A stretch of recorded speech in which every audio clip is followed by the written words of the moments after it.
Hey guys, welcome back. This class I'm gonna show you how to install Hyper-V on Windows 10 in case you try to run your Docker image. So let's just start Docker.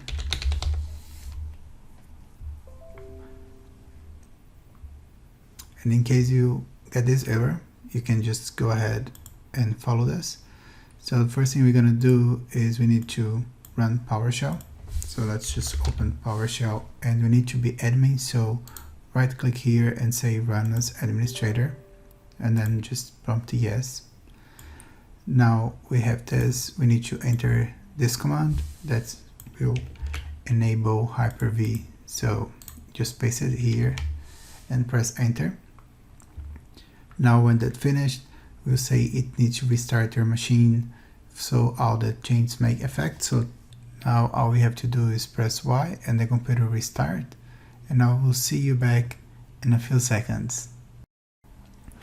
So now that the computer restart, we can come on the bar and see that Docker is running, and you're probably gonna see when you start the computer something like that with the animation, and after a few seconds it will stop, and that means that Docker started.